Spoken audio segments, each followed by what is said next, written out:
Hello everyone, this is the second part of the oral mucous membrane जिसमें हम पढ़ेंगे structure of oral mucosa. ये important है, इससे हमें आने वाले जो स्ट्रक्चर जब हम केराटिनाइज्ड और नॉन केराटिनाइज्ड एपिथेलियम का देखेंगे उसका स्ट्रक्चर को भी जानने में और समझने में हमें हेल्प मिलेगी। और फर्दर हम जब टंग के बारे में पढ़ेंगे, उसके भी जो पैपिले पढ़ेंगे तो उसमें भी जो स्ट्रक्चर्स आएंगे, जो डायग्राम्स आएंगे, उनको भी याद करने में हेल्प मिलेगी। तो सबसे पहले देखते हैं ओरल म्यूकोसा का स्ट्रक्चर। तो ओरल म्यूकोसा का स्ट्रक्चर में सबसे ऊपर जो होगा वो एपिथेलियम होगा। और एपिथेलियम हमें पता है, एपिथेलियम के नीचे क्या होता है, कनेक्टिव टिश्यू होता है। और एपिथेलियम और कनेक्टिव टिश्यू को जो जोड़ने का काम करती है वो बेसमेंट मेम्ब्रेन काम करती है। तो सबसे पहले एपिथेलियम के बारे में पढ़ते हैं। Epithelium can be non-keratinized or keratinized. If it is keratinized, it will contain 4 layers, and if it is non-keratinized, it has 3 layers. तो keratinized में हम पहले layers देख लेते हैं कौन कौन सी होंगी। स्ट्रेटम बेसेले, ये सीक्वेंस कैसे है, डाउन टू अपवर्ड्स, मतलब सबसे नीचे ये लेयर होगी, फिर ये एंड फिर ये। तो सबसे जो बेस वाली लेयर है उसको बोल दिया स्ट्रेटम बेसेले। अब स्ट्रेटम से ही वर्ड से समझ में आता है स्ट्रेटा, स्ट्रेटा मीन्स लेयर। तो स्ट्रेटम बेसेले मतलब जो लेयर बेस पर प्रेजेंट है, तो स्ट्रेटम बेसेले हो गई। Second is stratum spinosum. Spinosum इसलिए बोला है क्योंकि स्पाइन लाइक होती है इसका स्ट्रक्चर, है ना, या फिर प्रिकल सेल भी बोलते हैं इसको। फिर है stratum granulosum. So it is granulosum, that means it must contain some granules in it. तो कौन से ग्रेन्यूल्स होते हैं, केराटोहायालाइन ग्रेन्यूल्स होते हैं। और फिर होती है हमारी स्ट्रेटम कॉर्नियम, जो हमारी कॉर्निफाइड लेयर होती है। This is about keratinised. If the epithelium will be non keratinised, तो उसमें हमारी 3 लेयर्स होंगी। स्ट्रेटम बेसेले जो हमारे बेस में प्रेजेंट होगी, इंटरमीडियम जो हमारे मिड में प्रेजेंट होगी, एंड सुपरफिशियली जो हमारे अपर प्रेजेंट होगी, ऊपर की साइड। ठीक है, ये तो एपिथेलियम हो गया। Now for the basement membrane. Basement membrane जो है उसमें हमारा, अगर उसका अल्ट्रा स्ट्रक्चर की बात करें तो उसको बेसल लमाइना बोलते हैं। बेसल लमाइना हमारा 2 टाइप का होता है, लमाइना लूसिडा और लमाइना डेंसा। इसमें बस इतना ही याद रखने की ज़रूरत है, ज़्यादा नहीं करते। फिर है कनेक्टिव टिश्यू। कनेक्टिव टिश्यू में 2 पार्ट्स हैं, first is lamina propria and second is submucosa. अब लमाइना प्रोप्रिया और सबम्यूकोजा के अंदर क्या कंटेंट्स होंगे वो हम फर्दर पढ़ेंगे। अब हम डायग्राम से समझेंगे पूरा स्ट्रक्चर ऑफ ओरल म्यूकोजा। तो ओरल म्यूकोजा में हमने सबसे ऊपर सबसे पहले क्या पढ़ा था, एपिथेलियम। तो ये सब हमारा क्या है, एपिथेलियम है। एपिथेलियम के नीचे हमारा ये जो एरिया होगा जहाँ पे हमारा कनेक्टिव टिश्यू और एपिथेलियम मिलते हैं उसको हम क्या बोलेंगे, बेसमेंट मेम्ब्रेन। और ये जो नीचे वाला पार्ट है दैट इज़ कनेक्टिव टिश्यू। तो सबसे पहले अगर हम बात करते हैं एपिथेलियम की, तो एपिथेलियम में ये हमारी सबसे अपर लेयर कॉर्निफाइड लेयर दिखाई हुई है एपिथेलियम की, जो कि हमारे केराटिनाइज्ड में प्रेजेंट होती है। देन ग्रेनुलर लेयर जिसके अंदर हमारे केराटोहायालिन ग्रेन्यूल्स होते हैं। देन प्रिकल या स्पाइनस सेल्स होती हैं। अब ये जो सेल्स होती हैं ये किस तरह से एक दूसरे से जुड़ी हुई होती हैं, तो वो बोन्स, स्पेशल बोन्स प्रेजेंट होते हैं जिनको हम डेस्मोसोम्स बोलते हैं, उससे कनेक्टेड रहती है। और जो हमारी बेसल लेयर होती है, बेस में प्रेजेंट होती है, दैट इज ये हमारी क्यूबोइडल हो सकती है, कॉलमनार हो सकती है, दिस लेयर। और ये मेन ज़्यादातर हमें क्यूबोइडल ही मिलती है देखने के लिए, क्यूबोइडल एपिथेलियम। फिर हम पढ़ेंगे कि हमारे बेसमेंट मेम्ब्रेन में हमने देखा ही था कि बेसमेंट मेम्ब्रेन में हमें 2 चीज़ें याद रखनी है इसके डिवीज़न में, कि ये लमाइना लूसिडा होता है और लमाइना डेंसा होता है। नाउ कनेक्टिव टिश्यू, अगर हम कनेक्टिव टिश्यू का देखें तो कनेक्टिव टिश्यू में 2 पार्ट्स देखे थे हमने, lamina propria and submucosa layer. Lamina propria का क्या कंटेंट होता है, इसमें हमारी कैपिलरीज मिलेंगी देखने के लिए। फाइबर्स में हमारे कोलेजन फाइबर, इलास्टिक फाइबर्स मिल सकते हैं।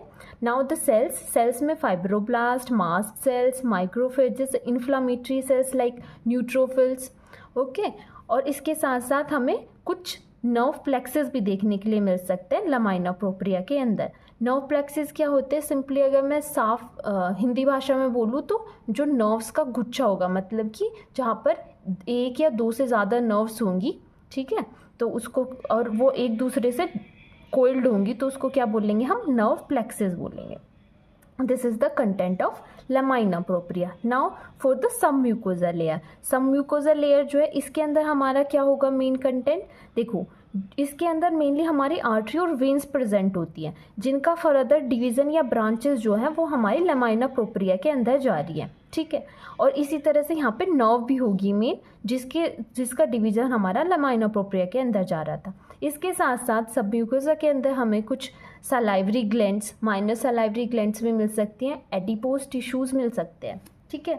और ये जो हमारा दिखाया हुआ है that is periosteum, part of bone, and this is bone. और अगर बोन के नीचे भी कुछ होगा that could be a muscle. अब इसमें एक इम्पॉर्टेंट क्वेश्चन जो लॉन्ग क्वेश्चन में भी आ जाता है या कभी डिफरेंस में आता है, वो आता है कि कैरेटेनाइज्ड और नॉन कैरेटेनाइज्ड एपिथेलियम के बारे में डिफरेंस बताओ, ठीक है.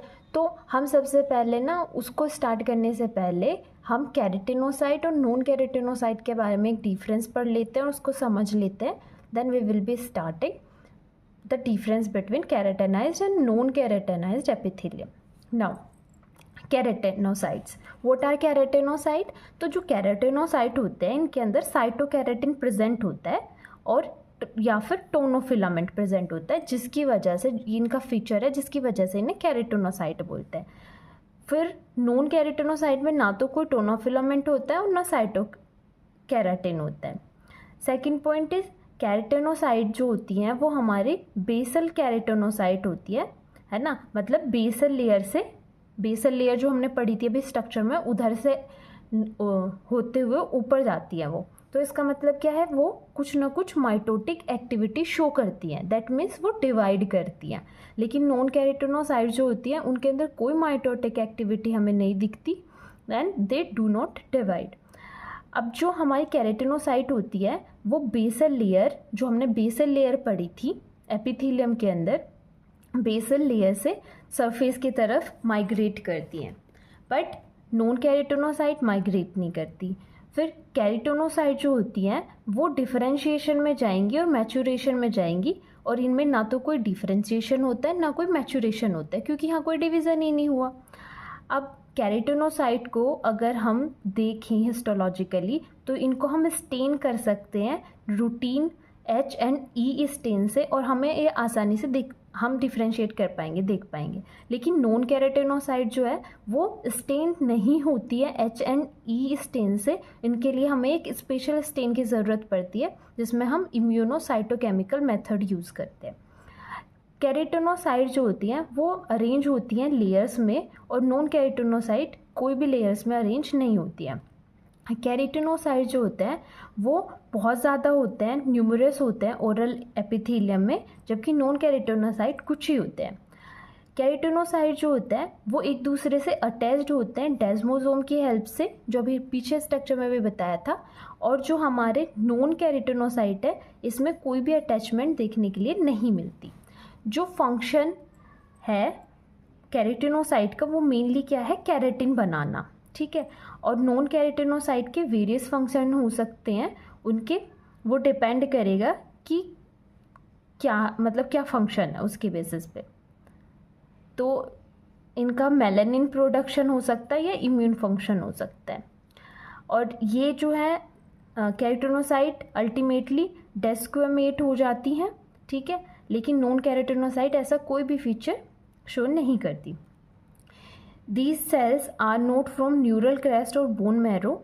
ये इनका जो ओरिजिन है ये कोई भी न्यूरल क्रेस्ट से या बोन मैरो से नहीं बनती, बल्कि ये क्या है जो हमारी बेसल लेयर होती है या बेसल सेल्स होती हैं हमारी, किसके अंदर, एपिथेलियम के अंदर प्रेजेंट होती है, उधर से इनका ओरिजिन होता है.